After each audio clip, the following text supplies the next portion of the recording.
Greetings, non-feminist men and women from all around planet Earth. Today is Monday, October 26th, 2015. Welcome to episode number 68 of the Vanguard Report. You know what? I think it's time for a quick review of the basics of what the Vanguard Report is all about. The structural underpinnings. I mean, we don't want this to fade from memory, do we? On the Vanguard Report, everything we talk about revolves around three fundamental questions. 1. What is feminism? 2. Where do we stand? 3. What is to be done? Let's take that from the top. What is feminism? Well, that's an important question. If we are fighting against feminism, it's probably a pretty good idea to know what the hell feminism is.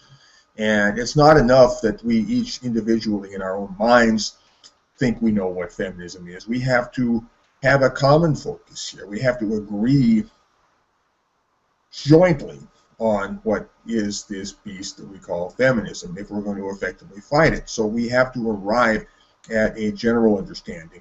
This is what we call target consensus. If we're going to aim at the same target, we need to achieve a consensus about what the target is. And quite logically, we call this target consensus. So that is the question, what is feminism? The next question, where do we stand? And by that we mean, where do we stand in terms of the ever-changing political map, this political situation map? Because, boy, things are changing out there in this busy, complicated world. Nothing sits still for long. And don't we know it? Especially in this game, this line of work that we're involved in, the counter-feminist insurgency, the non-feminist revolution, we have to constantly stay on top of the changing situation map. And from one moment to the next, one day to the next, we have to be able to answer that question. Where do we stand? Where does the whole terrain stand?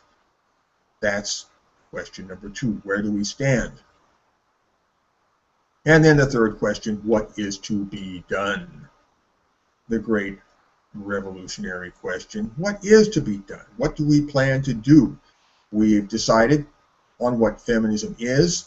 We know where we stand right now up to the minute on the ever-changing situation map, but now we have to turn our thoughts to the plan of practical action.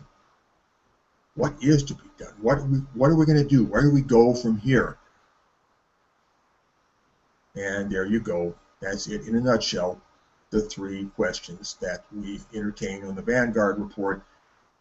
These three questions are good for anybody to think about at any time during your busy day.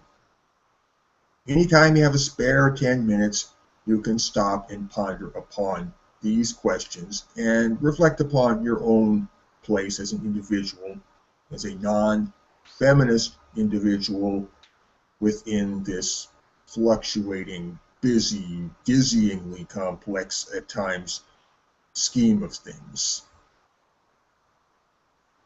We all think about these questions. What is feminism? Where do we stand? What is to be done? And this kind of gives us a common focus. Puts us on the same page, as they say. So, I think that's enough of an opening monologue for episode number 68 of the Vanguard Report. I am Fiedel Bogan, your host, and I am here, as usual, with my fellow host, Nick Redding, a man of Edmonton, Canada, and a true son of the Alberta Prairie. Nick Redding, a true son of the Alberta Prairie, standing under the blue Alberta sky.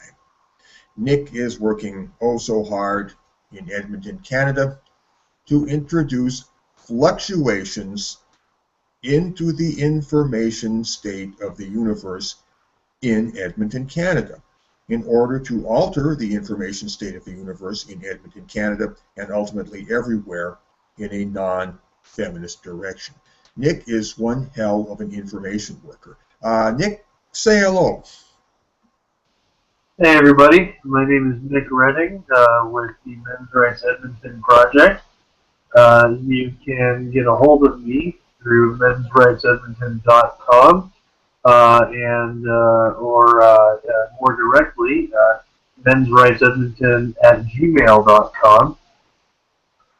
You can follow my exploits on my YouTube channel on Men's Rights Edmonton, exactly how it sounds. And you can check me out on Twitter, although it's not 100% of the time me operating a Twitter account at Men's Rights Ed, all one word. All of the trouble that I go to is to attract people of like mind on a geographic level, because I listen to the criticisms that feminists make of the men's rights movement, although people don't understand outside of that. And one of the big criticisms that they made was that we only exist online. And I listened to that, and I thought that was actually a very valid criticism that they made. So I endeavor to set up an offline community on a geographic level here in Edmonton, Alberta, Canada. Just to clarify, in the spirit of this program, to anyone who would have any questions about what I think feminism is, where I stand, or what is to be done about it, I think that feminism is... I think that it is the ideological haven of compulsive liars and con artists. I think that I stand in direct and clear and obvious opposition to it. And what I want to see done is I want to see feminism fall into the same disrepute as racism. Welcome to my show. Yes, welcome to our world. Nick, since you mentioned Twitter, I might as well put in a plug for my own Twitter. I have an account on Twitter. I'm very active there, and I would be pleased and honored if any of you out there would be my follower on Twitter. I've got a pretty fair number of followers now. I've got over 1,500 followers on Twitter, which is not too shabby, if I do say so. So my Twitter account is at Fiedelbogen. Let me spell that for you.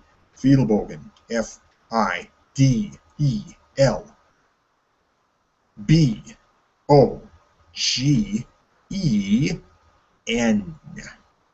At Fiedelbogen. Be my follower on Twitter. So, yes, I think we want to see feminism fall into the same disrepute as racism. I'd like to see feminism fall into every kind of disrepute there is, because it is a thoroughly, thoroughly disreputable thing. And we need to make that disreputableness generally known to more and more people. And I think we are succeeding. We who work with information, we who introduce fluctuations into the information state of the universe and try to alter that information state in a non-feminist direction, that is, we, I think, are succeeding. We are slowly, steadily turning the tide. I've got the advantage of being able to look back over all of this action from the over the span of roughly 12 years, I would say. I first plugged my head into this game way back in the days when it seems like all the action was on Usenet and email lists and just a very small number of websites. And I am amazed and gratified to see how much it has grown, how much this thing has mushroomed and snowballed over those 12 years or so. I mean, this is going mainstream. The people who we see involved in the non-feminist revolution nowadays are not the same people who were involved back in the early days when the somewhat unfortunate term MRA was first coined. The demographic of all of this, behind all of this, the people involved in all of this is changing dramatically. It has changed dramatically, and it continues to change dramatically. And it is a source of never-ending fascination for me just to sit here on my high perch and watch the drama unfold with my little spyglass, looking out over the battle plane. So,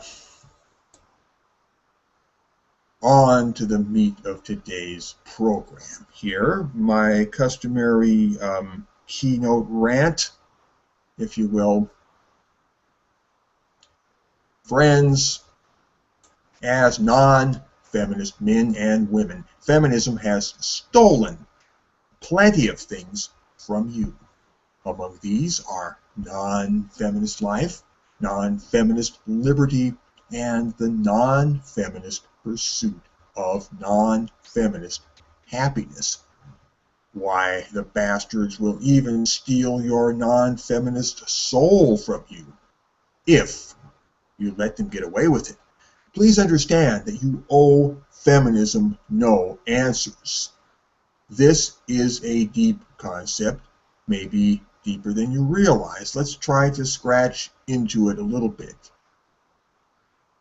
It is your inalienable right to say, I am not a feminist, and then turn around and walk away.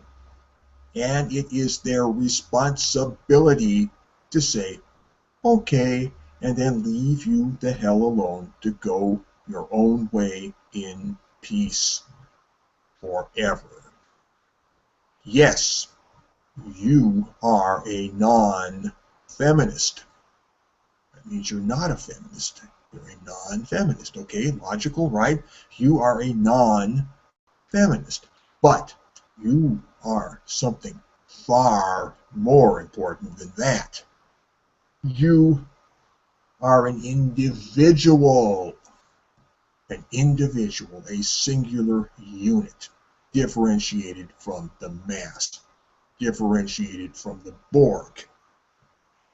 You are an individual. Yes, a non-feminist individual, to be sure, but an individual all the same. An individual, first and foremost, a unique and precious snowflake, unlike any other. My friend, if you are not a feminist, then you are a special snowflake. I, Fiedelbogen, am a special snowflake. I'm just the specialest little snowflake that I know. Nick, over here, is a special snowflake. James, over here, our little man behind the curtain, he's a really special snowflake. And I can name a whole lot of other special snowflakes in our little special blizzard. I feel pretty. You are a precious and special snowflake. Okay, well, snowflakes, let's go on with this. You are a special snowflake, and I mean that chiefly in relation to feminism. They had better get with the program and learn to understand that you are a special snowflake. They better get with the program. The liberty of the non-feminist sector is free. And why? Because it's yours. The liberty of the non-feminist sector is free because it's yours. It's stolen property, and all you must do is claim it. All you must do is stand up and declare, I am not a feminist. Say it loudly if you wish. But if loud is not your style, that's okay. Say it quietly, unassumingly. But the important thing is to say it. Just say it. You are not a feminist. A simple declaration of a non-status. You lack the status of feminist. Therefore, by exclusion, you are not a feminist. You are a non-feminist. Now, you need to say this not only to yourself. You must say it so that others can hear it. You need to be audible. If a non-feminist declares himself a non-feminist in the middle of a forest and nobody else is around to hear it, did he really say it, or did she really say it? Okay, that's a good question. I would argue that they did. Really? I would say that to simply be non-feminist in the privacy of your own mind is enough. That is the basic micrometer of freedom. Okay. I'm liking this. Anything you want to add to this? No, that's about it. I mean, like I have gone further than non-feminist. I've gone anti-feminist, and I've gone further than most anti-feminists in that I've made that a feature of my public life. You are a high-profile non-feminist. Of course, high-profile anti-feminist. Well, you never, Nick, you never ceased to be a non-feminist. But I don't begrudge those who are anonymous about it, and I don't begrudge those who are private about it, because I know I'm well aware of the pressures and the terrors that are applied to a great many people. Merely for not being feminist and sticking their head above the parapet on that question. And there are some people who are, I would presume, a lot of people who live exactly like Winston Smith in 1984. That their non-feminist thoughts have to be written down in a corner, in a private corner, outside of cameras and microphones, for no other reason than to assert that those thoughts have existed beyond their own mind. But they're not yet quite ready to go over the top into no man's land. I guess they're waiting for somebody to blow the whistle. And I consider those people sleeper agents. I say, God bless the secretive non-feminist.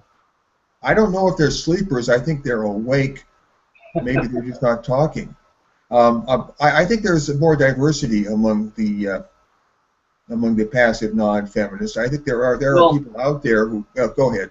Well, to illustrate my point, you look at again one of our favorite people here on the Vanguard Report, Professor Janice Fiamengo.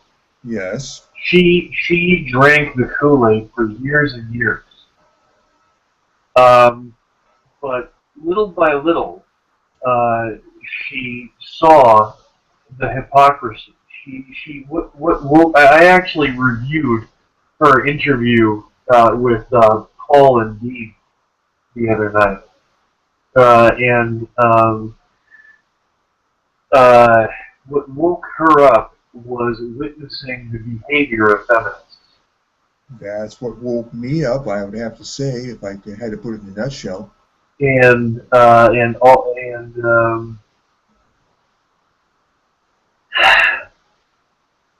I've always had a problem with the concept of taking the red pill because I knew it was bullshit from the time I was 8 years old. There are some people who, they turn a corner. They all of a sudden they see everything all at once. They have that road to Damascus experience, I suppose. Yeah. But others of us, we see the bullshit little by little, and it just builds cumulatively. Which is a critical tipping point. As it did with Vengo. And with myself, I mean, I I was disillusioned before the age of 10. But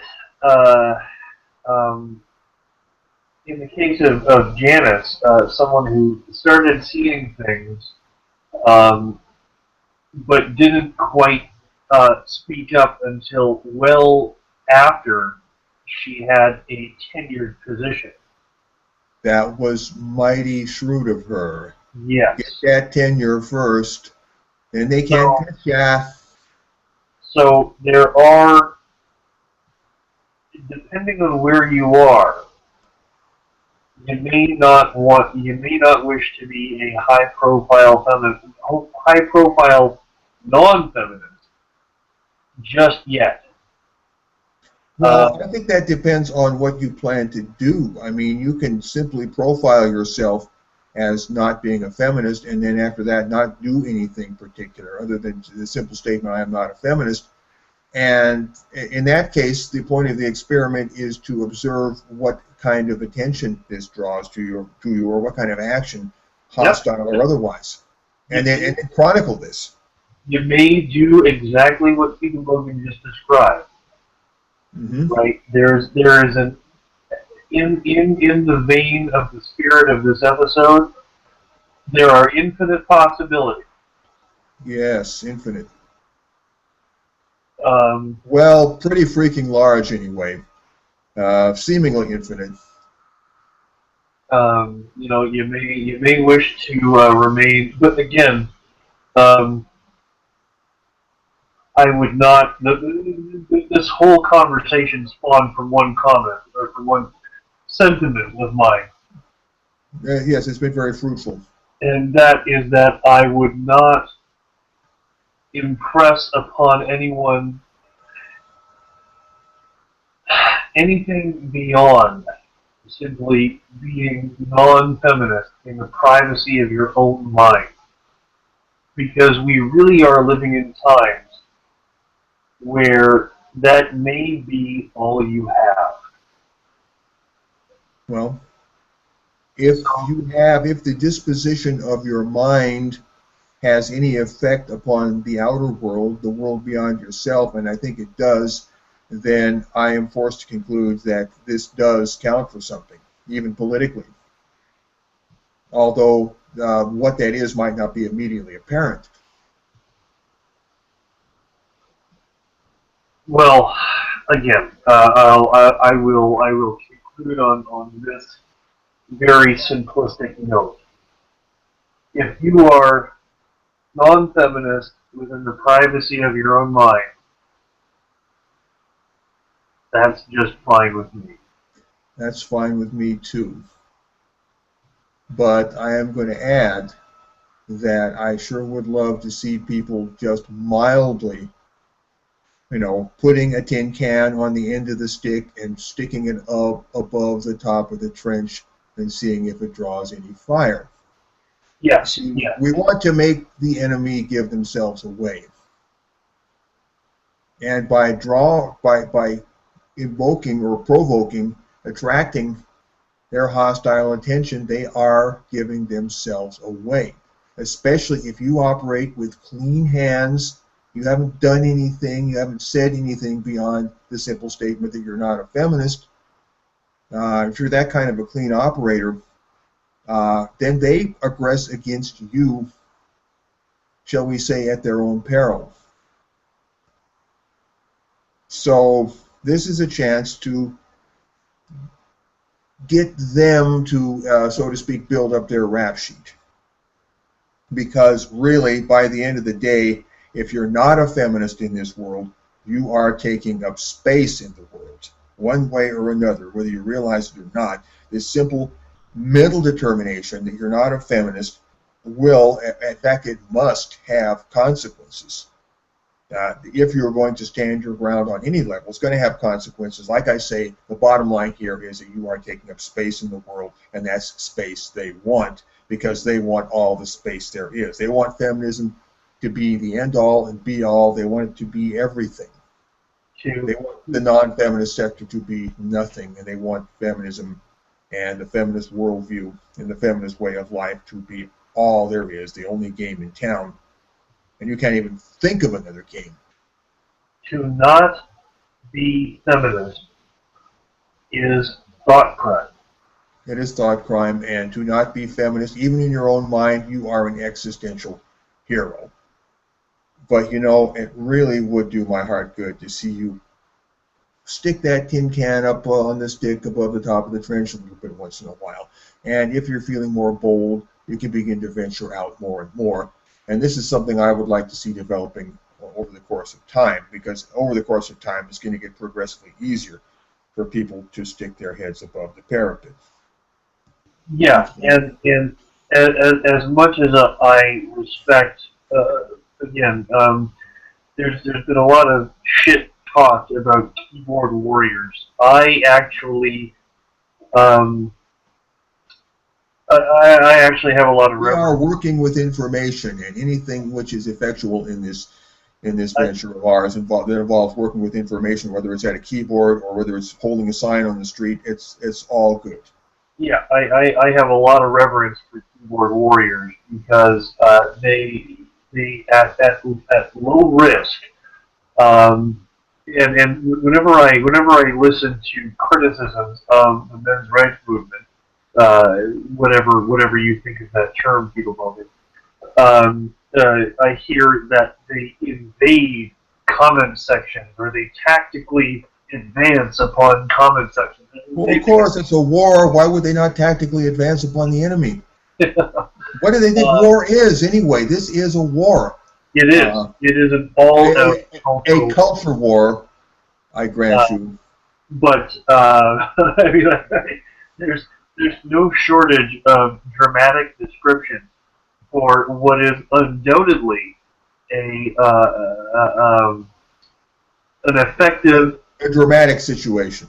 Well, no, an effective method. I mean, every single comment section regarding the men's rights movement or feminism is or some pertaining issue, yes, is overwhelmed by people, with the public, the vox populi, the people have spoken. Yeah, is over, and of course, feminists try to fit all of those people into one category. This tight little box called the men's rights movement. Yeah, called MRAs. The MRA. And it's something they completely made up. It's just it's a bucket with a little word painted on the side, and anything they don't like or don't want to deal with or don't want to process, they just toss it in that bucket. And just the language that they use. The MRA. Yeah, it's ungrammatical. Yeah, whenever I hear the MRA, my response is always, which one? Yes. My response is to cringe. It's like, these people, a lot of these people are upper middle class, college educated people. They should have a better command of grammar than that, you would think. Well, not just a command of grammar, but they ought to know. They ought to know what the fuck they're talking about before they open their mouths. And as I've proven... Well, they're making it up, I mean, as they go along to a very large extent. Well, and I read in a comment section somewhere by Dr. James Brown, I think it was on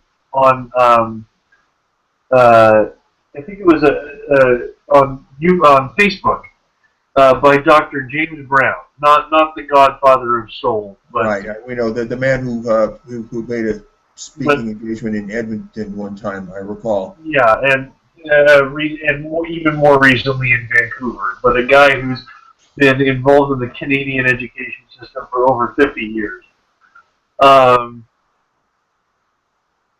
He said in a Facebook conversation somewhere that I'm paraphrasing here, but the laying on, the liberal application of misinformation is a tactic that these people use. Spot on, man. That is. Yeah. When people say the MRA, right, to people like us, these terminologies and these concepts betray total ignorance of what someone is talking about in the first fucking place. But to the public, to the ignorant, they sound as though they know what they're talking about. Right. So if they say that we are all Republicans, if they say that we are all straight, white, male Republicans, even that actually has value in it, in the fact that it is not true. The fact, I mean, our most recognizable, like anyone who knows a damn thing about the men's rights movement can tell you that our most recognizable figure is a bisexual woman. Mm-hmm. Yes.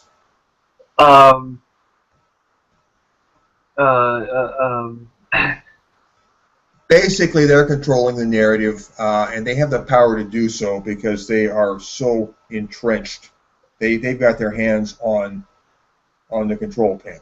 Well, and I mean, there's a Facebook page called Equal Rights Advocate, and this guy makes up little multi-panel cartoons to demonstrate the frustration of many men's rights advocates.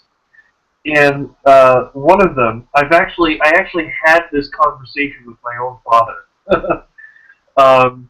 The uninitiated says, and your father is a social justice warrior of sorts, I guess you would say.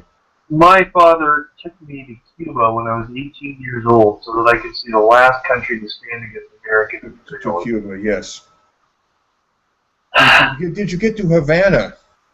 Yeah, oh yeah. Yeah, I spent time with him in Havana. Yeah. Yeah. Did you have a chance to have a chat with Fidel? Oh yeah. Yeah. Bring him a box of cigars. He likes that. No, actually, no. Okay, that's a joke. But no, actually, my dad did spend time with. I can't remember his name right now, but he's a major figure in cigar culture, and his whole family. I'm not really up on cigar culture. Yeah, his whole family, because before the Communist Revolution, tobacco was farmed by several wealthy families, and they all fled during the Communist Revolution, except for this guy, whose name I can't remember. Because his family was the only family to stay, Castro actually rewarded them. The Rabina family. Castro rewarded the Rabina family with pretty much all of the abandoned tobacco plantations. So a tobacco baron got to be a tobacco super baron, in effect. Yeah, yes, under communism. Alejandro Rabina is his name. I don't know if he's still alive, but my dad got pictures of him. Got pictures of himself and Alejandro Rabina hanging out, smoking a cigar. Smoking hand-rolled plantation cigars. Yeah. Sounds delicious. Well, anyway. But no, well, the conversation that I had with people in my own family, my own dad, was someone that in many ways I'm very proud of, by the way. was illustrated almost verbatim in this comic, where someone said MRAs are misogynists and rape apologists and violent. And they offer no proof of this. They're making accusations with no evidence against unnamed people, which means that's right. Makes the statement worthless. And they were saying this to an MRA, and the MRA says Did this MRA so-called actually self-identify as a quote MRA? Presumably. Presumably, we don't know. Well, because they apply the label to so many people, as we know, even feminists call other feminists MRAs sometimes. And so the MRA in the comic asks, well, can you give me some examples of terroristic, misogynist MRA? And they say, well, Elliot Rodger and among others, Elliot Rodger and the guy from L'École Polytechnique, Mark Lepine. That would be Mark Lepine, yes. And then the person says, and the MRA in the comic says, well, how do you know those people are MRAs? And then the accuser says, because they hate women. So, in other words, the accuser is using circular logic. Yes. Yeah. Basically, it seems like something that would fit in the pages of a comic because it has. However, it is so, despite being so absurd, it is a conversation that many people, including myself, have had with their own family members. it's a conversation that repeats itself over and over and over again. It's archetypal. Yeah. So it's good that we recognize it in action and we can spot it when we see it. And over the course of time, we will develop, well, shall we say, antibodies against it. Eventually, yes, I do have faith that eventually that sort of thing can be thoughtfully matched. But in the meantime, what I'm putting my energy towards is not convincing anybody of anything, but attracting like-minded people, because in order to actually carry anything out, in order for anything to do anything, you have to know other like-minded people who also want to see change. It helps. It helps to have a network. I think it's time to move along with the program now. Absolutely. So, the liberty of the non-feminist sector is free because it's yours. It's stolen property, and all you must do is claim it. Declare yourself not a feminist. Say it loudly if you wish, but if loud is not your style, then say it quietly.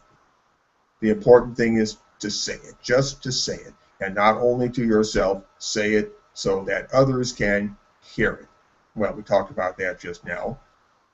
If they too are not feminist, then they will know that they are not alone. There you go. Letting people know that they are not alone. And they'll let you know that you're not alone. And if they are feminist, well, then they too, in a different way, will know that they are not alone. They will know that they are surrounded, that one of us could pop up just most anywhere at any time. They never can tell. We don't look any different from anybody else, after all. And knowing this, it will put them on their best behavior. When they know that they are surrounded, when they know that they are no longer the only game in town, it will make them think twice about pulling any funny business with you or with your friends. They will draw back And as they do, you and your friends will expand and stretch and breathe and occupy social space freely and freely speak what is in your minds. More and more you will do this, and the feminists will not give you any grief for it, at least not if they are wise. The post-feminist world will be a kind of post-colonial world. Once the colonizing aggressor, feminism, has been driven out, the revolution will progress by stages, even stages of self-realization, as more and more people awaken to the enormity of what has been done. And then they start getting mad about it. When you claim the liberty of the non-feminist sector, you repudiate any form of feminist governance over your life, moral, spiritual, psychological, existential, intellectual, you name it. By claiming your non-feminist liberty, you claim your non-feminist identity. You make known to the world that feminism does not define you. Granted, they can and will attempt to define you, but they haven't got the moral legitimacy to do so. That's an important point. They haven't got the moral legitimacy to do so, or any authority to define you. Who do they think they are? Feminism's moral license to govern or define anything at all, let alone you, has been revoked, or more accurately, declared to have been fraudulent all along. Feminism's purported legitimacy is built upon sheer presumption. Nothing better than sheer presumption, followed by a never-ending river of lies which, like any river, grows bigger and bigger the further downstream it travels. So, the worst of all feminist presumptions is the presumption that feminist theorization about the world trumps every other analysis. Feminist theory about patriarchy or male privilege or rape culture or what have you. All of that is just theorization based upon the presumption that they have a right to say this and keep saying it and shut up anybody who wants to say different.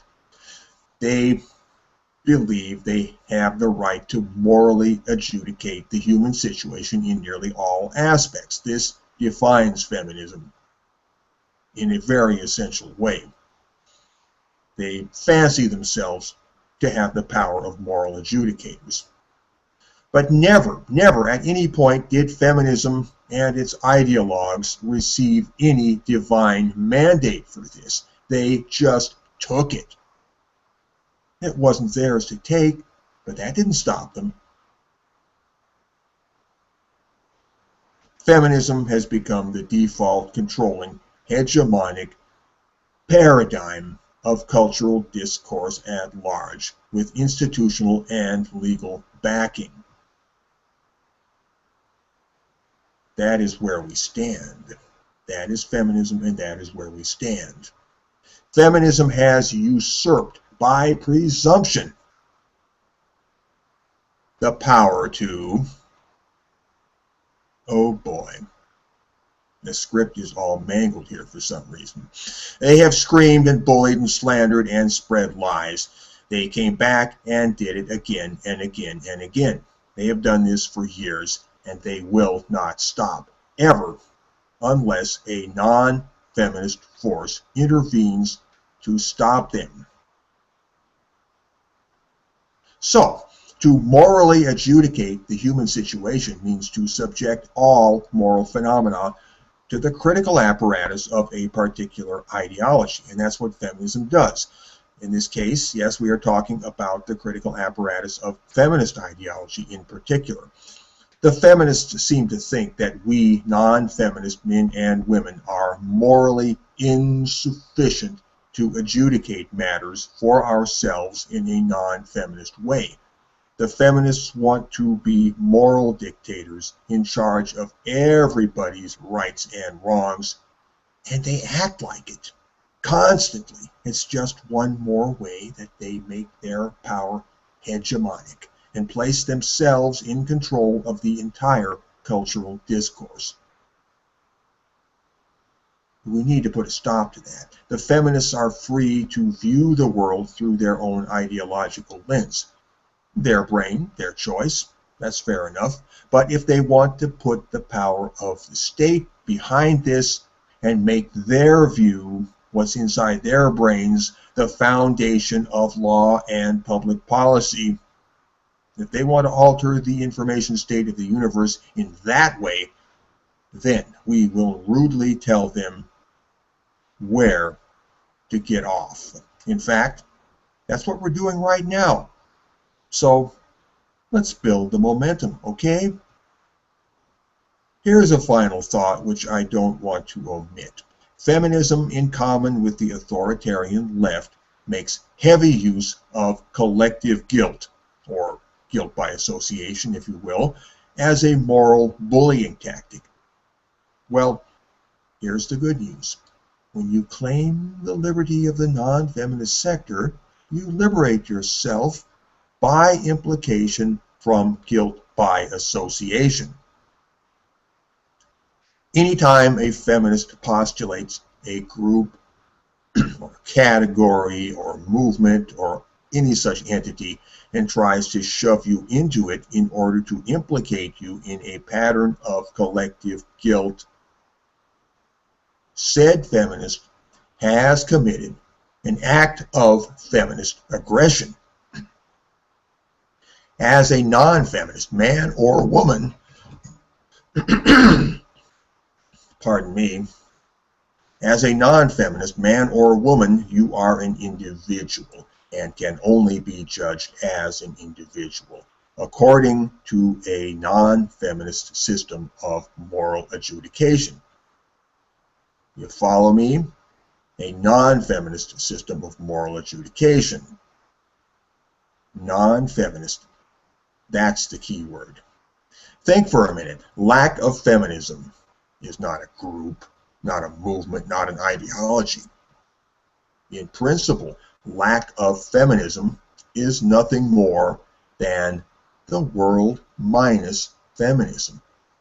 And among other things, that means the world minus all forms of feminist moral adjudication. Think for a minute. Excuse me, I lost my place here. Again, the world minus all forms of feminist moral adjudication. Let that sink in. The non-feminist sector is nothing less than a cross-section of human nature. A non-feminist can be almost any kind of person imaginable. Some non-feminists are wonderful people, other non-feminists are terrible people. But what matters is that they are individuals. And whatever transgressions non-feminist men or women might commit, they do this as individuals. Their crimes will be adjudicated individually in a non-feminist way, independently of feminist moral authority or feminist theorization of any kind. The non-feminist sector as a cultural space must become self-aware and must assert the power to talk back to feminism on non-feminist terms. Okay? We've had enough of them pulling us into, drafting us into feminist conversations. Now it's our turn to draft them into a non-feminist conversation. Friends, claim the liberty of the non-feminist sector. Do it now. Do it today. What are you waiting for? Claim the liberty of the non-feminist sector. Take back your stolen property. It's free because it's yours. All right. So much for the keynote rant. Nick, shall we talk about Seretta Yuki? I would love to. Would you like to bring the people up to speed about this chap, Seretta Yuki, and what he's up to? Seretta Yuki is a male feminist who has recently put out an invitation to any MRA who is willing to discuss coexistence with the feminist sector.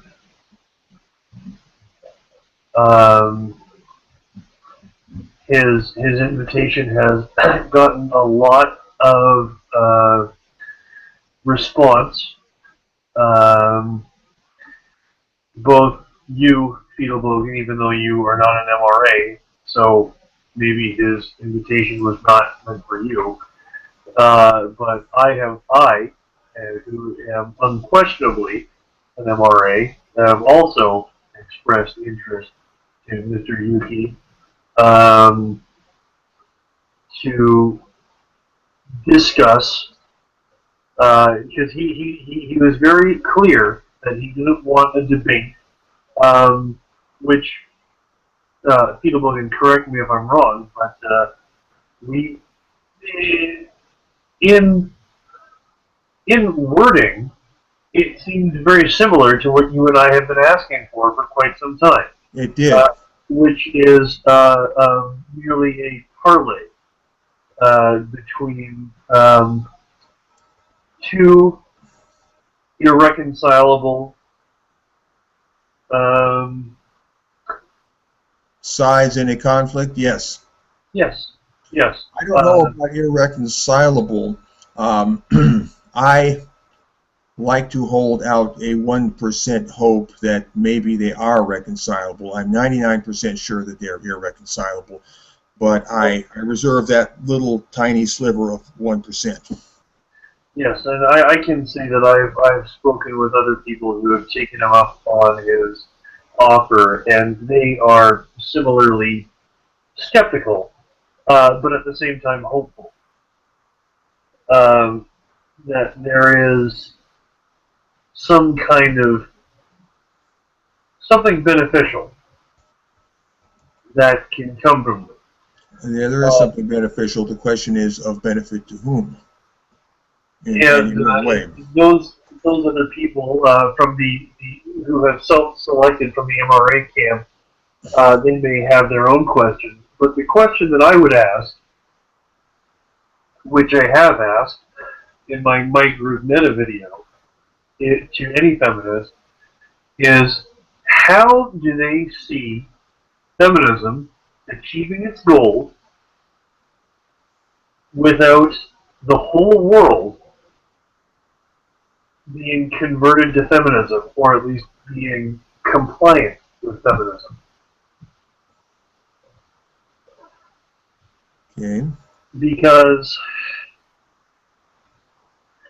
if they have a goal that can be achieved without everyone doing what they want, then maybe we can coexist. You mean when you say without everybody doing what they want? By they, you mean they, the feminists, right? Yes. Okay.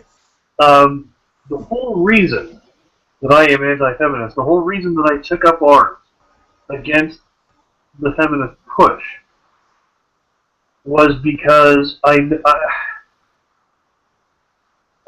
was friends with a lot of feminists before this, and I found when I started coming across anti-feminist literature that I agreed with, I thought that I could just bring it to their attention and we could have a rational conversation about it. How long did it take you before you figured out that you were wrong? Many months, actually, because feminists are quite skilled at seeming reasonable. Some of them are, not all of them. Well, here in Edmonton, there's enough conservatives to teach social justice warriors and feminists to the value of keeping their values under their hat.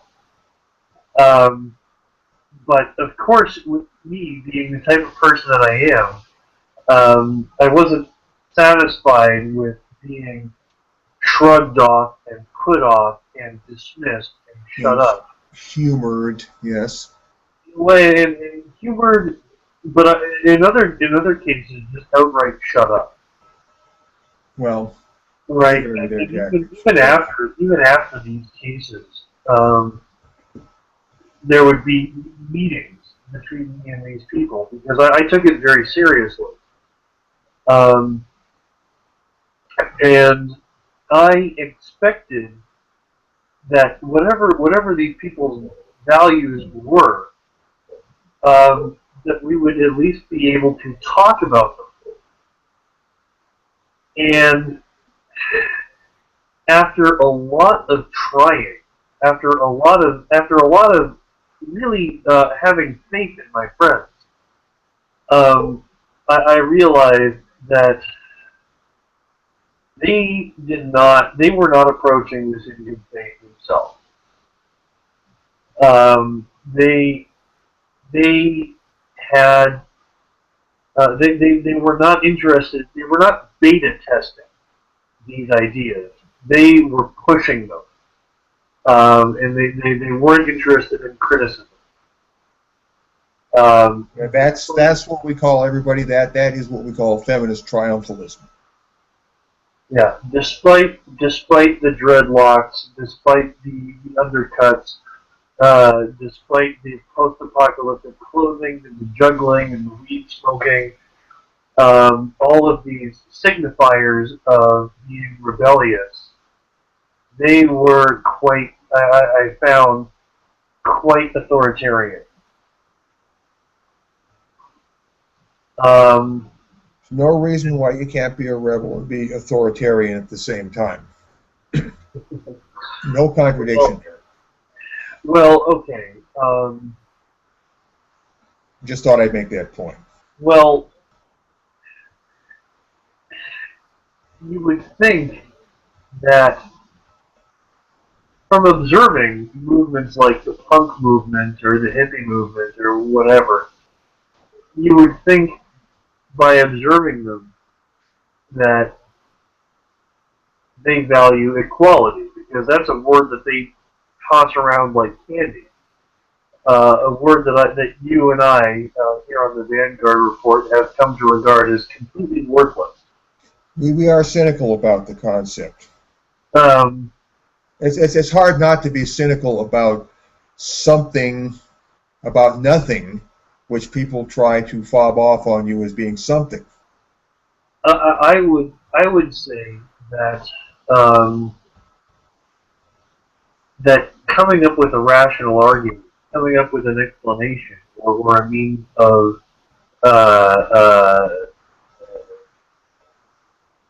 convincing another person would be something that you do with an equal.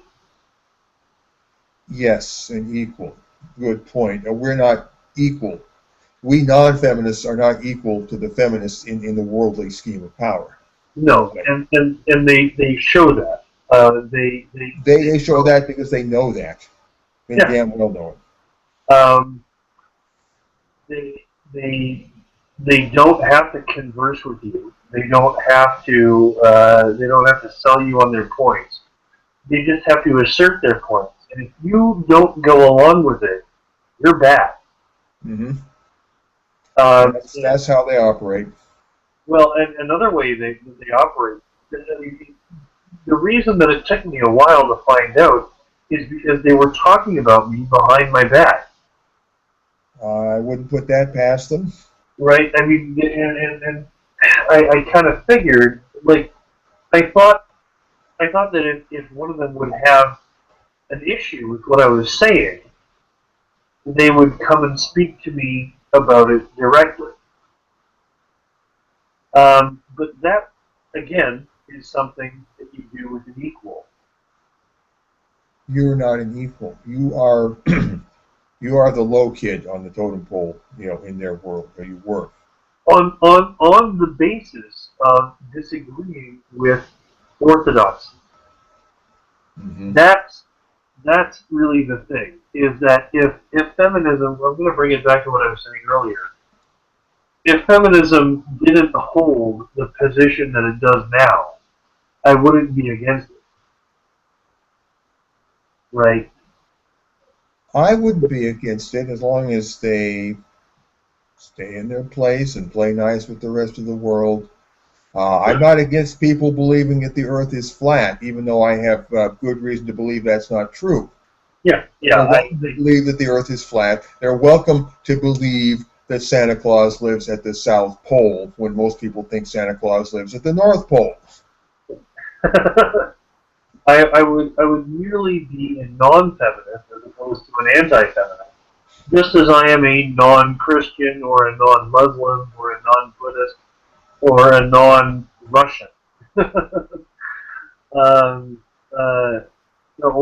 a non-fan of One Direction. I'm not particularly passionate about the band One Direction either way. But if One Direction fans were treating me, We're trying to pull you in their one direction. were treating me treacherously or calling me a misogynist because because I didn't buy into their fandom, then I would be every bit as much against them. Meanwhile, the people who haven't been burned by the One Direction crowd would not have yet achieved your state of mind. So, well, they wouldn't see anything wrong with it because most of them would be in that crowd, as most people are. Can you do me a favor and discourse on this topic for a little bit? Okay, which topic now? Just go. I'm sorry, but I need to pick up the thread here, and I don't know quite where to begin. Dude, just... Okay, about the fandom principle, we have the people who have been burned by the One Direction crowd or by the feminists, and we have the people who are off at a distance, more removed from the problem, who don't see what the problem is.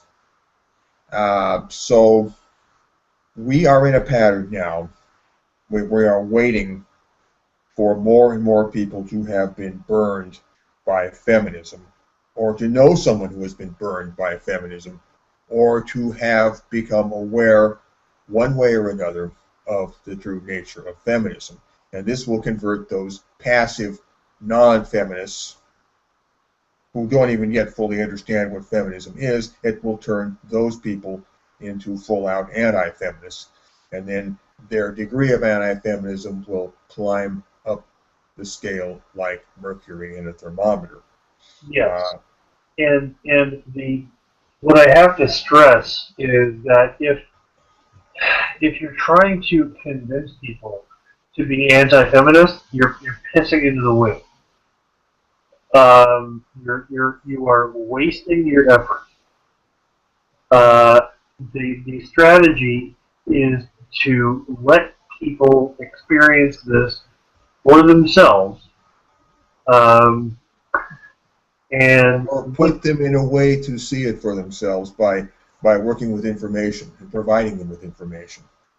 Yes, if you were going to interact with feminists, which I have done. I mean, I've welcomed feminists into my home in the past on the premises of feminist activated non-feminist dialogue. This was, oh boy, over a year ago at this point. This is about 2 years ago at this point. And when I was speaking with them, I never once put any effort into convincing them that they were wrong. But the things that I did put effort into were learning about them, which is of the utmost importance. When you are dealing with anti-feminists, always good to know your enemy. Yeah, and you know, feminists say that feminists aren't a monolith. Bullshit. You met one, you met them all. They are a monolith, or the word feminism would have no relevance. And there's got to be something that binds them together as a set, and it's all a question of isolating what is that something. Yeah, but if you find personal time with one, subject them to an array of stimulus, see how they react, make the most of your time with them, in getting to know them, getting to know who they are, getting to know what makes them tick personally and uniquely, because this revolution is the only way that any headway has ever been made is throwing ideas against the wall and seeing what sticks. Because ultimately, what we're preserving here, and what is going to carry us through this, is individual ingenuity and just individuality. Innovation. Yeah. Continual innovation. Yeah. Testing and refining. R&D. Yeah, the feminist essence is routine, and the non-feminist essence, if you can call it that, or the activated non-feminist essence, is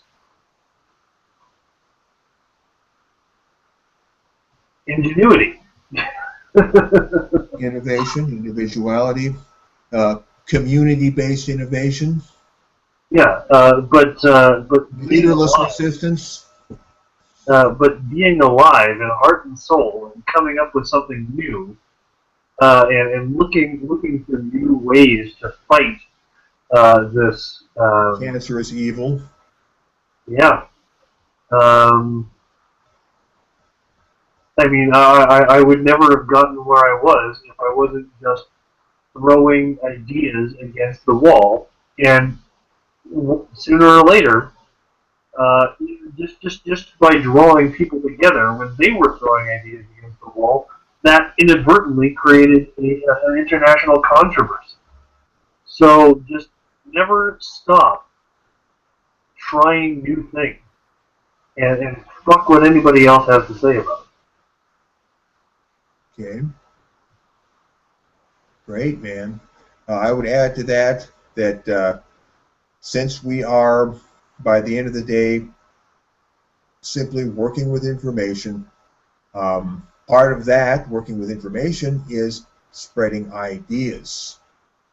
And making ideas travel into the world, not egoistically claiming the glory for having been the source of that idea. In fact, it's better that you don't, but seeing that ideas get out there, that the right ideas are signal boosted and sent to where they will do the most good. And part of that is figuring out, I mean,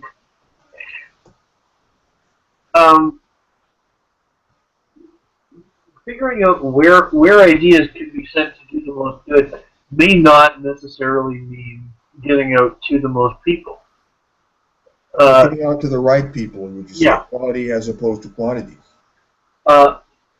Ultimately, in the long term, in the very long term, we want it to get out to everyone. But feminists are working very hard to shut down any criticism, to dissuade people. I mean, just look at Anita Sarkeesian and Zoe Quinn going to the UN, looking to shut down any criticism of feminism. They went to the UN in a state of borderline hysteria, not knowing that they were making incredible asses of themselves. I can only imagine their state of mind when they made their trip to the UN. That's not something I enjoy thinking about, quite honestly.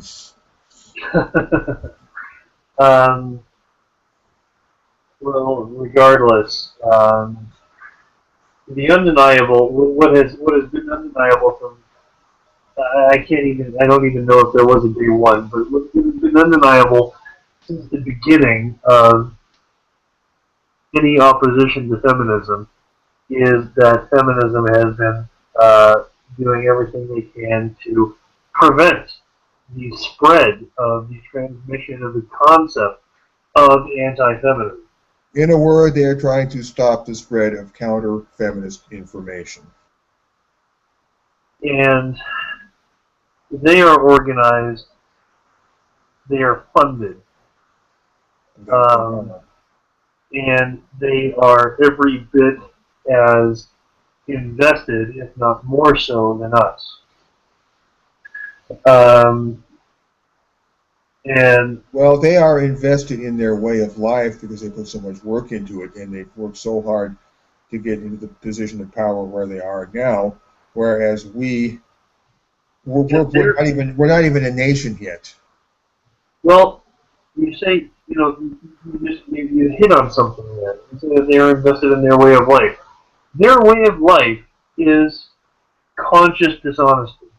I know that I'm very unpopular in the anti-feminist camp when I say that every single feminist is consciously participating in a con job. Oh, that's okay, Nick. I don't hold it against you for saying that. Yeah, I don't know who does.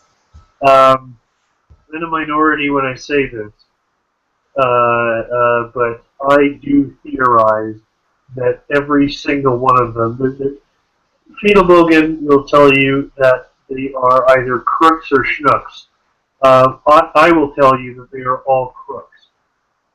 I can't go along with that theory. I mean, there's got to be room for snookery.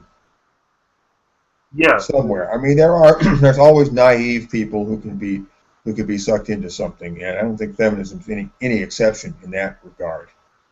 So well, I've got to assume that there is some perimeter of schnooks hovering around the movement. I'm not. Yeah. Well, I would say that the schnooks are in the non-feminist sector. But again, I'm not here to expound on that theory. If they are espousing feminist rhetoric and repeating feminist talking points, they are gravitating. They have been pulled into the feminist gravity field. Maybe they can be pulled away. Okay, I grant you. But schnooks they are, and they're leaning toward feminism, and we have to see them more in the light of feminism now, at least until they come around and begin to see the truth. Well, here's the thing. I wasn't going to get into it, but fuck it. I bought into feminist stuff about gender fluidity, about women being able to. Actually, no, I never bought into being just as strong as men. But I did buy into a lot of gender fluidity stuff. I bought into aspects of feminism around 2004, 2005. So about 10 years ago, I did buy into that. But as it stands in 2015, feminist theory is so widely criticized, and anyone with the faintest measure of caring about the truth can go out and find that truth. I think I see where you're going here. They can go and listen to a Karen Strawn video. They can watch a Janice Fiamengo video. They can read any article on AVFF. there may have been a They can time. listen to Donald Dutton debunking the feminist domestic violence narrative. Yeah, There's a good example. there may have been a time where one may have where there was a section of the feminist movement Where it may have been excusable or forgivable that for people to be ignorant, but that time is passing. yeah, that could have. It's like once the gospel has been preached to all the nations and everyone has heard it, there's no excuse to say they haven't heard it. Oh goodness, we're getting Quick note, full disclosure, I am not a religious man. I just said that to be witty and sarcastic, okay? Yeah, but there is a lot of there is as much value in the narratology of the Bible as there is in Star Wars. Oh, I love the Bible. The Bible's one of my favorite books. In 1984, it's a good way of phrasing things. Bible's got a lot of good lines in here. Yeah, but Vanity of vanity, all is vanity. all just chasing after the wind. But ultimately, given that feminism has come under such public fire in recent times, as I say this in 2015, Keep throwing the wood on fire, folks. Keep throwing the wood on that fire. Yeah, I don't think that a single person can, in good faith, support the feminist lie anymore. Again, I supported it in the past. Janice Fiamingo she was an active feminist in the past, but when she was doing that, there was no coordinated, loud resistance as there is today. And if there was, knowing her, Pioneer then. yeah, knowing her, upon it would have taken her 24 hours of being exposed to people like us to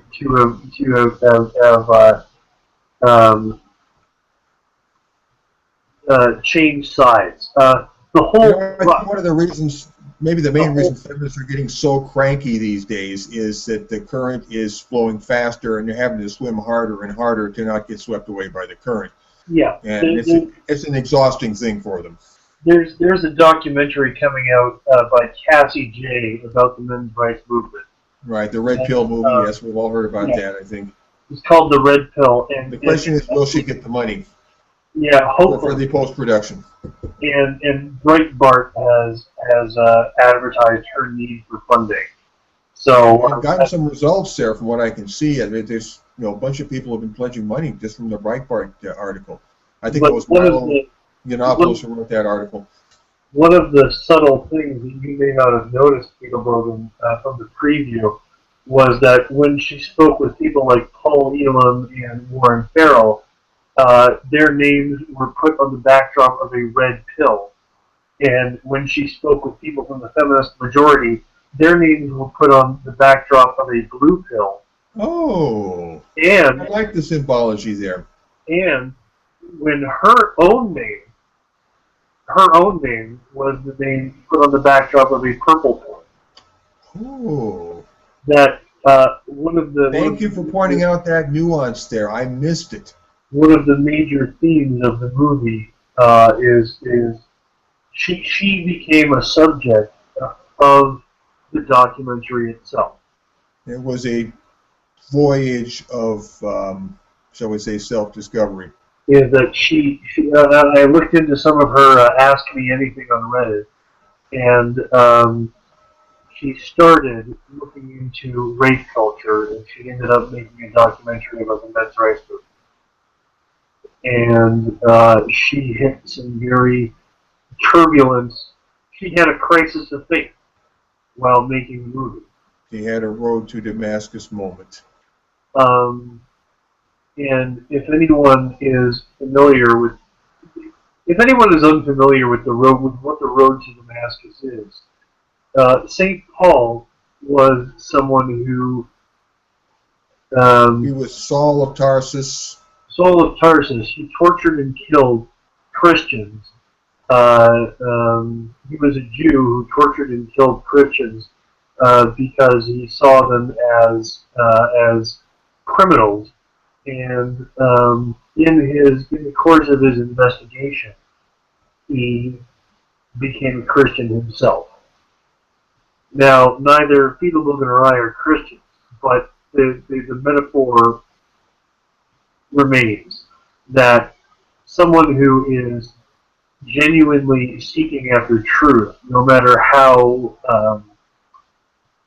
twisted or perverse or misinformed their origins may be, will find it. And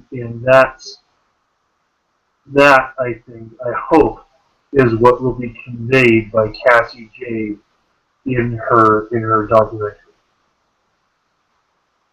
And it all comes back to my original thesis that at this time in 2015, one cannot honestly be a feminist. One cannot honestly be a feminist. One cannot be a feminist and be honest. In the years leading up to this, Nick, I'm going to disagree with you again. I think it's still possible for a lot of people to live sheltered lives and to not have been exposed to the red dye. Well, it's possible.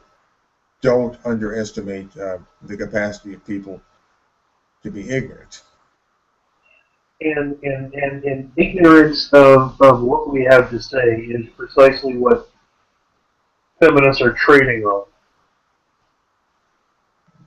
That's well said. That's well said. I think that they are... Public ignorance is what they're trading on. And they are... what they're banking on. They are bolstering, they are buttressing that ignorance with slander of anyone who would criticize feminism. That we're just like Elliot Rodger, that we're just like Mark Lapine, that we wear fedoras and watch My Little Pony. You know, 4/5 of the population is like that, apparently. Coming back to the liberal application of misinformation, I've never known one MRA to wear a fedora unironically. Right. I mean, this is a stereotype that has been applied to MRAs. Not even a stereotype; it's a complete fiction that was fabricated out of nothing. It's absolutely. I mean, and the support for adult male fans of Friendship is Magic has at least a sliver of truth to it, in that the Honey Badgers made they did 1 or 2 episodes supporting quote unquote brony adult male fans of Friendship is Magic, which is that whole area is a gap in my education, I have to admit. I'll say right now that I had a coworker who was the self-identified brony, and because condemnation without investigation is the height of ignorance, I actually watched the one episode, and the episode that I happened to watch, it had a villain in it voiced by John Delancey, who did who played Q in Star Trek: The Next Generation. It's actually a pretty good show, and I haven't seen this episode, but there is an episode.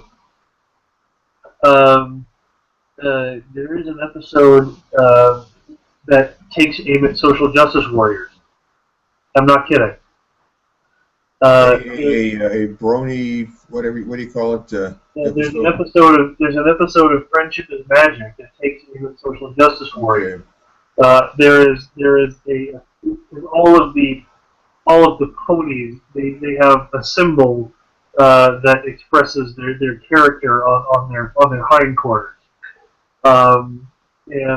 There's there's a pony that arrives into their community who has an equals symbol on her butt, and she has a cultic, an obsession with a Marxist obsession with making everything equal, and she's a villain.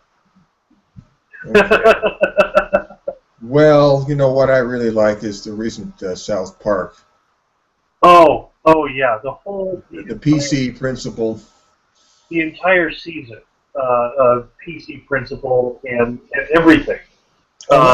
Nick, was there more than one episode, or was it just one episode that took up that theme? Well, the thing is, PC principle, and he's a permanent character now. Oh, okay. They've had.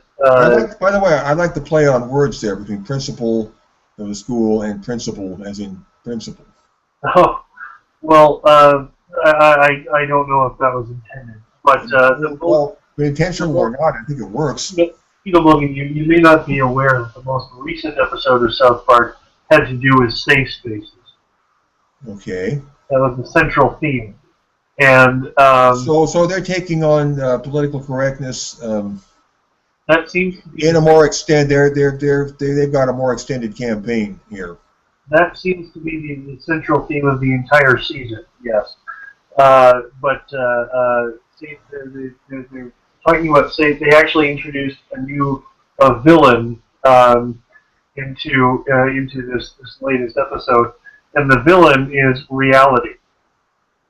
Really interesting. Yeah, yeah. He has a big mustache and a big black top hat and a big black cape. And he came into their fundraiser that was all about feeling good and knocked over their drinks. And then he got up on stage and told everybody that their shit stinks, basically. And at the end of the episode, they publicly hung him. They put him in a noose in a gallows, and they threw the switch, and they took the floor out from beneath reality, and they hung him until he was dead. Okay. The symbolism is very heavily loaded there. Well, it's very heavily loaded. It's very obvious. The purpose of a safe space is to see reality as evil. The episode started with Eric Cartman, whose character has been very well developed as the poster child for cluster B personality disorders. He's overweight, and he posted pictures of himself to Twitter, holding up dumbbells, showing everyone how in great shape he was. And then when people commented on his picture, calling him fat, he went and cried to PC Principal, and PC Principal had a succession of students who he gave the ultimatum to either go through Eric Cartman's Twitter feed and filter out all the negative comments in the exact same way that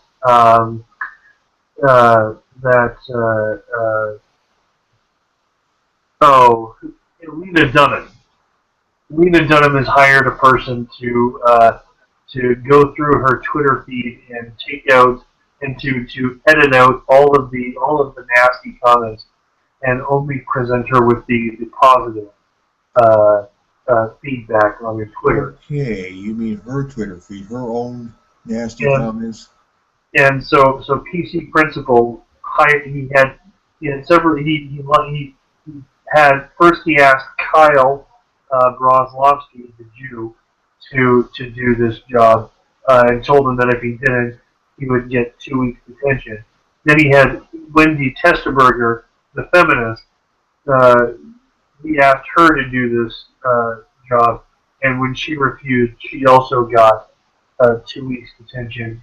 and then it came to Butterscotch, who is everybody's favorite doormat, and he agreed to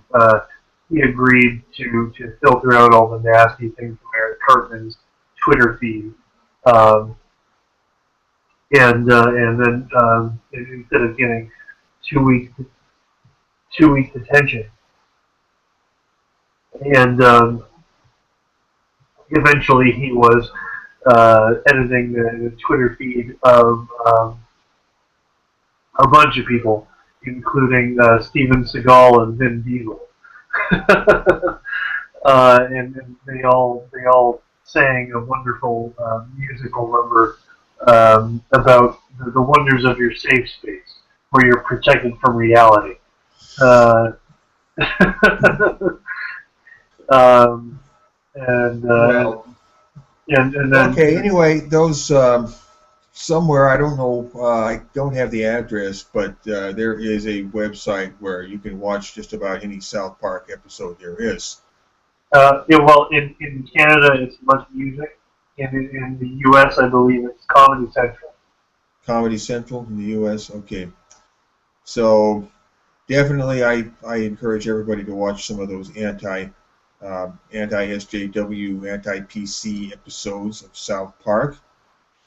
I've never been much of a South Park person until recently, but boy, I appreciate what's happening with South Park these days.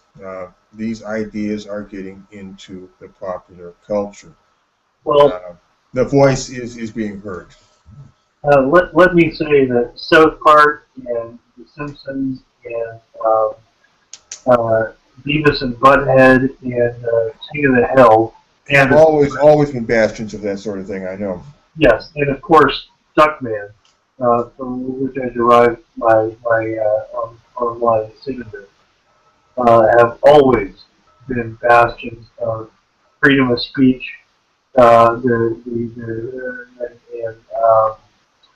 and being disrespectful to the concept that ideas have rights. I believe that all of those cartoons that I just named are actually continuing in the tradition of 1984 by George Orwell, and they're all continuing in the tradition of what I was talking about earlier this episode, of always trying to find, of ingenuity, of always throwing something new against the wall, because these are all paltry manifestations of individualism versus totalitarianism versus tyranny.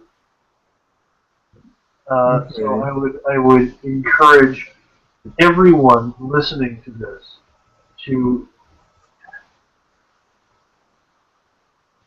do something. It doesn't matter how stupid or crazy it seems, as long as you're not hurting anybody, do it.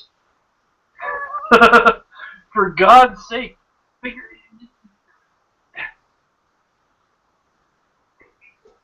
It's like the lottery. You never know when you're going to win. Yeah, I can tell you from experience. Just come up with something. And see, and if it works, do it again. If it doesn't, don't do it again. But try something. Try any kind of medium you can. For God's sake. And bear in mind the words of Saul Alinsky, a tactic that drags on too long becomes a drag. Yeah. And in other words of Saul Alinsky, any tactic, a good tactic is any one that your people enjoy. So keep it original, keep it fresh. They enjoy, and that comes from within their experience. Yeah, keep it original, keep it fresh, and make it something that your people like. Attention, everybody, this is why we need local expertise and local experts out there across the landscape. There was a time, again, I'm going to bring up John the Other because he is a genius. When I was talking with John Hemblin back in 2012, I said, I said, I don't know what else to do. I'm just going to, other than walking down the street in a sandwich board. I don't know how else to direct people to bingerecensions.com. I'm just going to walk down the street in a sandwich board. And I did that, and I actually made history in doing that. Me standing there in the sandwich board is featured in the Red Pill documentary because I took the fucking sandwich board to Toronto. Like, just have faith in yourself and be crazy, be original, and for God's sake, do something. You know, it can't just be me and Peter Logan pissing into the wind. And a handful of others, yes. Like, the only way you're going to figure something out is if you try things that other people have. Folks, we want to inspire you to do things. And this is a theme that we could make the subject of a future episode. The master plan, the distributed attack mode against the feminist power structure. Local centers of resistance springing up in local areas. People who know the cultural terrain in that area. People who have expertise and skills that we can't even imagine. That combined with knowing their people and operating locally and semi-autonomously, but still being aware, being conscious of themselves as part of an extended political web. Leaderless resistance. I think that's the way to go. And this is something we could, as I say, make this subject of a future episode. We could expand upon this. Anyway, Nick, anything you want to say in conclusion to all of this? Yeah, I don't care if what you're doing is advertising A Voice for Men or Bernard. Better that you don't do that, because we want to evolve this away from A Voice for Men. Yeah, well, or it's fine if you do advertise A Voice for Men, but I don't care if you advertise A Voice for Men or Bernard Chapin or Red Pill Philosophy or Karen Strawn or Roosh V. I really. I could take exception to some of those, Nick, but go on. Well, I won't. I don't care as long as it's anti-feminist. Spread the fucking good word, however you can. Like I'm getting. Back in 2012, in 2013, there was a lot of momentum. Okay, there was a lot of momentum of people actually getting out there and doing stuff. And we've lost that. And I don't... Because at the time it was a novelty. It was the first time the world had seen that kind of activity on that scale. And at some point the momentum ran out. There's no reason it can't be reignited. I agree. It's a matter of getting out there and doing it. And if the novelty of promoting A Voice for Men has worn out, come up with something new. Start your own little website and promote it in your local area. Like I was saying last episode, when Paul Elam tells people to go fuck themselves, he does it because he actually wants someone to come up with a website to rival his own. When he tells people, don't tell me how to do what I'm doing, go and do something better, he actually fucking means it. Like, show us how it's done. Because ABFM is just, it's one manifestation of something that's been going on for hundreds of years. Hundreds? What would you say? Well, I don't know. I was hoping to hear what you would say about that. Actually, I can say something to that. Sure. There is literature. There is literature dating back hundreds of years that are saying a lot of the very same things that we are saying now.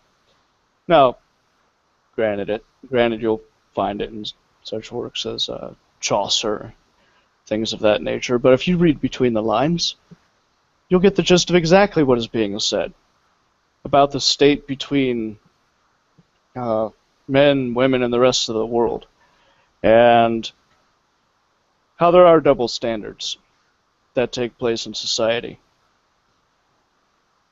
You'll see it. What makes the difference now is the medium, the vehicle through which this information is pushed,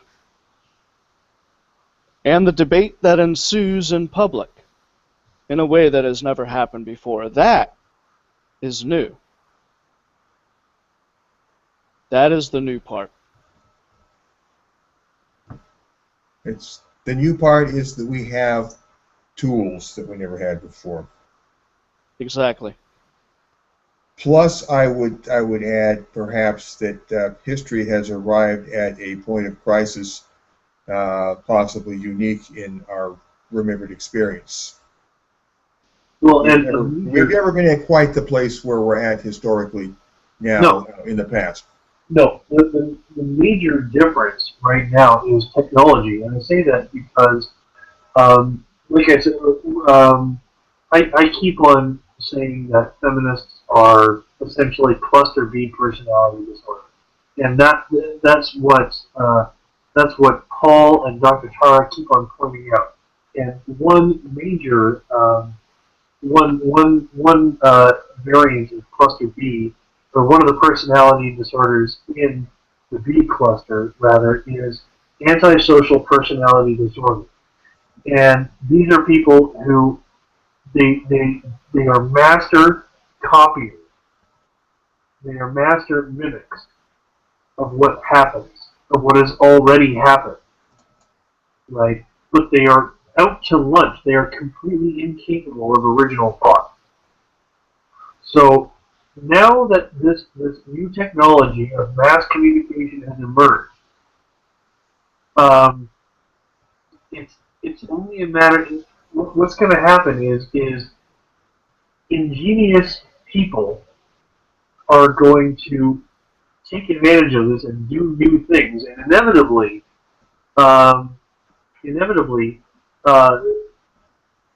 the people that we're trying to fight are going to appropriate it and copy it and mimic those things. So again, the only way you can stay ahead of them is by being what you are, by being ingenious. Something immediate and unique, which they cannot fake. That's right. Being immediate and creative and original. Because they will take that, they will, given enough time, what is original now will be mimicked 5, 10 years down the road. But in my experience, the one thing that they cannot mimic is just being straight up honest and forward and confident in honesty. Being yourself, in other words, being a non-feminist individual. It really is that simple. You know, I've always been aware that they hate people who are too colorful, too quirky, too individualistic. People who are markedly original. They hate people like that, especially if those people happen to be male.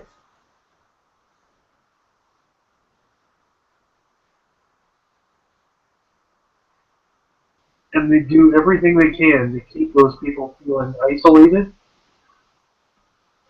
And isolated even in their own minds, Nick. That's the sad thing.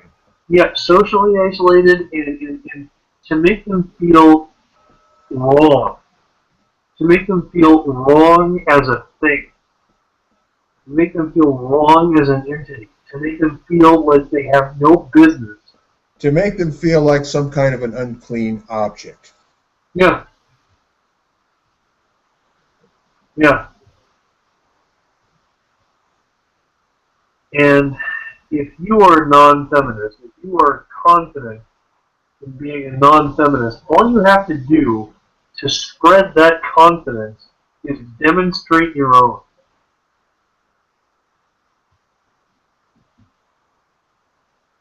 I have seen handsome, intelligent, educated men in my presence who have had the misfortune of being brainwashed by feminism mistreat me at any opportunity just because they know what I'm all about. And because they can get away with it, or they think they can Well, get away with it. no. I mean, no. I mean, like, No? you guys, they were cool with me one day until I told them that I did men's rights Edmonton. And then they just, and then immediately it was like snapping your fingers. They went to a Jekyll and Hyde personality change vis-a-vis you. Yeah, they were calling me an asshole. They were calling me a loser. And On the strength of, may I ask, on the strength of you having merely declared a position without even elaborating on that, correct? No, I think I might have told them. I mean, there's enough people in Edmonton who know what men's rights Edmonton is. And when you basically said, I am Men's Rights Edmonton, well, Yeah. and that's it, your goose was cooked as far as they were concerned. And then after that, I mean, he was decent to me, but I mean, well, it's not just one guy. But yeah, I mean, their entire attitude towards me changed. Instead of being nice, they were cruel. They threw out pejoratives like it was nobody's business.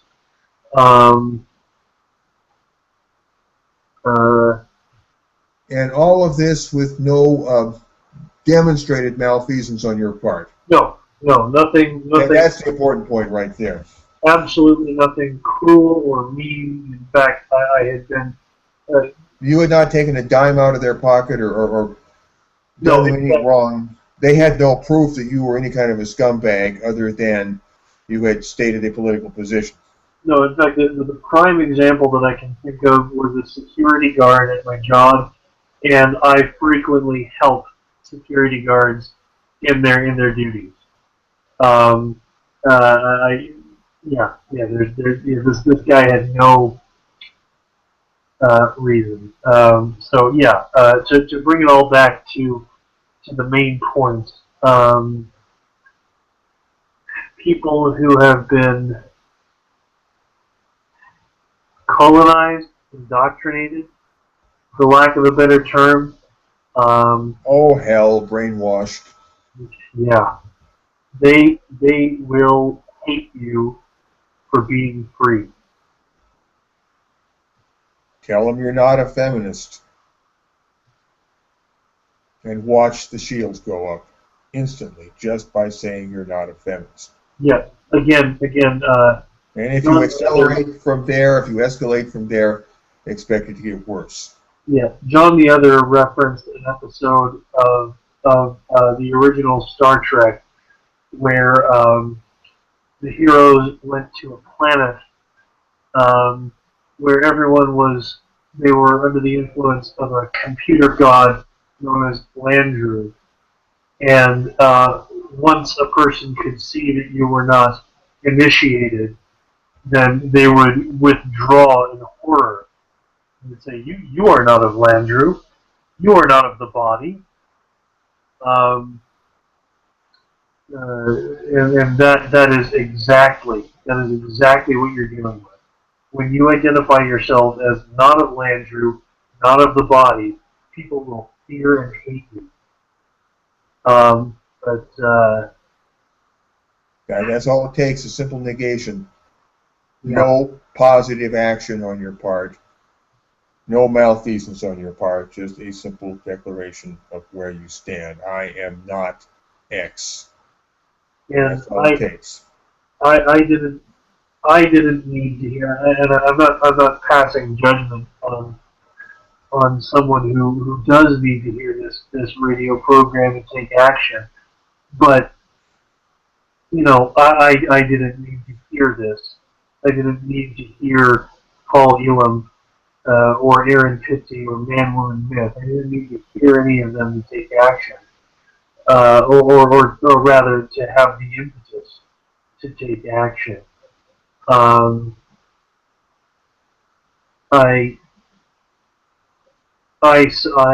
self-identified as not part of the program, and because of the way I was treated, I knew something had to be done.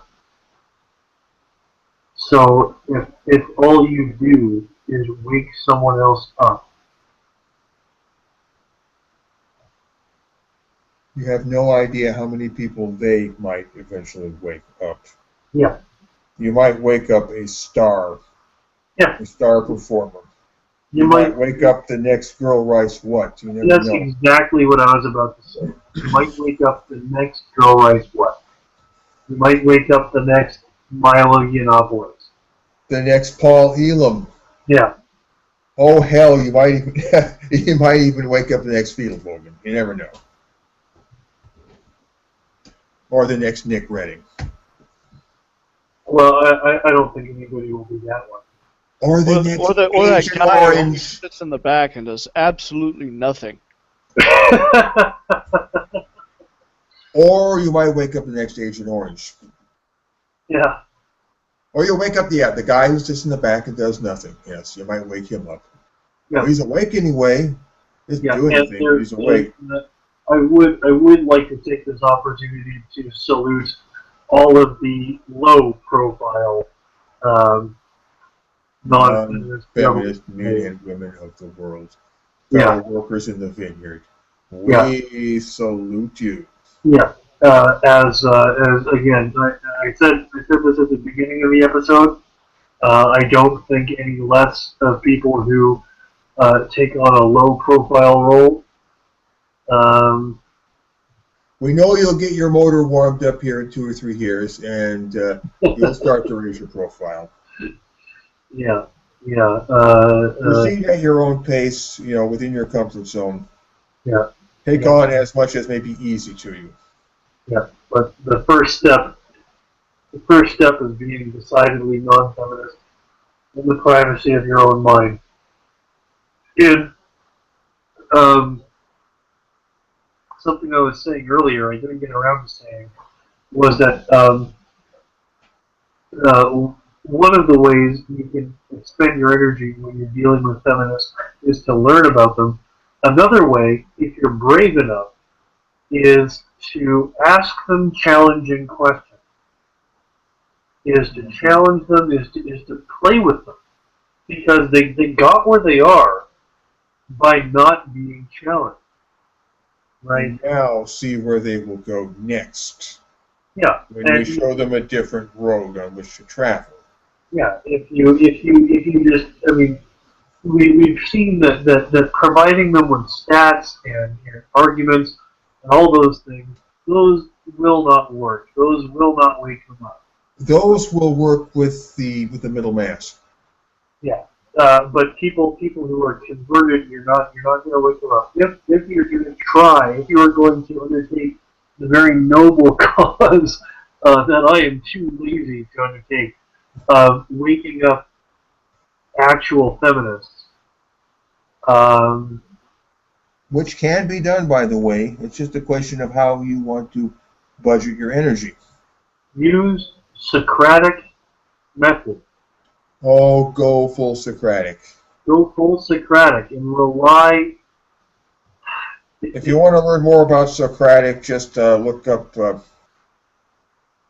Google up Plato's Dialogues, PDF, and you'll come up with a copy of Socratic Dialogues. Consider that there is no such thing as evil, only ignorance. I like the part about memory. We can't teach you anything. In reality, you teach yourself by remembering something that you already knew. Memory. I like that. You know, memories are all we've got, really. Literally, memories are all we've got. Well, we're coming up to the brick wall of death. We are, so we need to wind it down. We didn't even get around to sharing articles and fisking our way through stuff like we normally do. That's okay. That's okay. This was a great episode, I think. Yeah, we covered a lot of ground. We said some interesting things. I don't know what happened to my script there. I was reading my opening rant, and somehow entire blocks of text got scrambled, displaced from one paragraph to the other paragraph, and I had to stop and stitch things together in my mind real fast there. Yeah. It's some kind of glitch in my computer when I was typing that up. I don't know. Anyway, it was what it was. Well, in any case, we've got to wind it down. Something you want to wrap up with here, Nick, before we wrap it up? I'm Nick Redding with Men's Rights Edmonton. Check out my YouTube channel, Men's Rights Edmonton. Check out my Twitter page, or my Twitter feed at Men's Rights Ed. And all of that. And at the end of this particular episode, I would like to say that I am feeling particularly hopeful. James, do you have anything to say? Just take the red pill. Screw the red pill. Spread the red dye. That's the model that we're working with now. That's innovation, on the metaphor front. Spread the red dye. Spread it out there so people will, just like people get to take the red pill whether they know it or not. Anyway, the red pill essence. The horrible awakening to a horrible realization. But it's the truth that will set you free. Anyway, we talked about Seretta Yuki. He was the one that started off this whole long second conversation. We have invited, or at least I have invited, Seretta Yuki to be a guest on the Vanguard Report. I have sent him 2 direct messages via YouTube. I have not heard from him yet. Something tells me I won't. I don't know. I guess that's all up to him. But I'd like to reiterate, on the off chance that he might hear this or indirectly come to know of it, Seretta Yuki, we invite you to be a guest on the Vanguard Report and talk about the kind of stuff that you talked about talking about in your video. I'm sorry I don't have a link to Seretta Yuki's video. I didn't get that in time. Anyway, here comes the brick wall of death. Before we slam hard into it, let me say, feminism is what we say it is. We are reclaiming the conversation. We are reclaiming the language. We are reclaiming the whole basis of reality as a social construct here. This is it, folks. The non-feminist sector is everything under the feminist regime. It is nothing. It must now become something. That's the non-feminist revolution. All right, feminism is what we say it is. Next week it will be episode number 69 of the Vanguard Report. What will we talk about then? I don't know. I'm sure we'll talk about something. Everybody, be excellent to each other. Take care. See you again next week. Ciao.